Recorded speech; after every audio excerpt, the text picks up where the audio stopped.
तो अब माशाल्लाह ये इतनी अच्छी रही पढ़ाई में सारी ज़िंदगी, तो उसका क्रेडिट आप इसको खुद को देती हैं या आपकी सख्ती या आपके हस्बैंड की सख्ती? नहीं, मेरी सख्ती थी, मेरे हस्बैंड की नहीं थी। अच्छा, बिल्कुल भी नहीं। यहाँ पे भी ये सीन था कि अब्बू कहते थे जल्दी पढ़ाई कर लो वरना अम्मी आ जाएंगी। नहीं, हाँ, मेरा वो ये था बचाते कि थे अम्मा से। हाँ, लेकिन आड़े ऐसा आ होता जाते था, थे, अम्मा मारने आती थी कि आलिया नहीं करो बेटी तुम्हारी दोस्त है, प्यार से पढ़ाओ।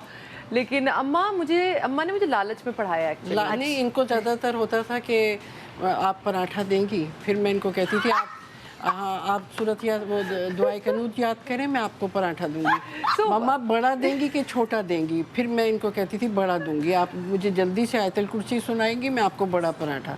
अच्छा, इनका देखा देखी वो छोटे भाई भी बस इनके उस पर चलते थे। वो अब मैं इनको याद कर आ रही होती थी, वो कहते थे मामा मुझे याद हो गया, मेरा पहले पराठा बना दे। Actually we love parathas because हम लोग डिफरेंट कंट्रीज में रहे मेरे वालिद साहब की वजह से, because he was a scientist. तो हम उस वक्त तुर्की में रहते थे जब मैंने अपनी स्कूलिंग स्टार्ट की। अच्छा। और वहाँ पे हमें ना वो गंदुम का वो चोकर वाला आटा नहीं मिलता था, तो बड़ी मुश्किल से मिलता था और हम दीवाने थे अम्मा के पराठों के। तो वो ही लालच थी, because that was a luxury for us, because we were trying everything, but वो जो एक पाकिस्तान की याद थी ना वो पराठों में थी। तो अम्मा कहती थी चलो जल्दी से दुआ करूँ याद कर लो, पराठा बना के दूंगी, चलो ये टेबल याद कर लो, पराठा बना के दूंगी। तो वो करते करते अम्मा ने बहुत मोटा भी कर दिया, लेकिन पढ़ाई में भी डाल दिया। इसे शादी का बहुत शौक था। और ये पेट जुमला होता है सारी माओ का। नहीं, मैं घर में कहीं जाती थी बाहर, घर आती थी तो देखा मेकअप किया हुआ, सारी ज्वेलरी निकाल के बैठी हुई है, मेरी ज्वेलरी पहन के। और कभी कभी तो ऐसा होता था कि कपड़े भी दुपट्टे वगैरह पहन के साड़ी बना के। तो दोनों बहन भाई ना वो तस्वीरें बनाते थे इसकी।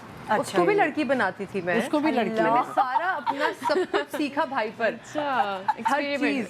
हाँ, अच्छा, अगर थोड़ा सा टाइम हो एक बड़ा मजे का वाकया सुनाती हूँ। हमारी मम्मा की ना कज़न की वाइफ है, मतलब वो आई है हमारी तरफ अपने बेटे के साथ कहने लगी मैं अपने बेटे के लिए ना रिश्ता ढूंढ रही हूँ, आलिया कोई लड़की बताओ ना।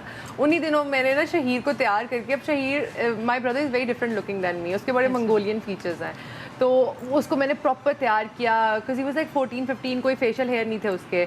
सही तैयार करके मामा की एक विग थी ब्लॉन्ड, वो लगाई, उसको स्कर्ट पहना के प्यारी सी ना मतलब तस्वीरें खींची और उनको दिखा दी। मैंने मजाक में, मैं प्रैंक करती थी सबको, मैंने कहा कि ये ममाजन ये ना लड़की एक है बड़ी प्यारी मम्मा की जानने वाली है, इनसे करें। और उन्होंने पसंद कर लिया, वो पहचानी ही नहीं कि सही है। really? और एक हफ्ते तक वो वापस चली गई अपने शहर और मामा से बार बार कह रही है आलिया मुझे बता दो वो अमेरिका में कहाँ रहती है, मैं बात तो करके देखूं। मामा कहती तुमने मुझे इतना बुरा फंसवाया है कि मैं किस मुंह से कहूँ कि ये मेरा बेटा था।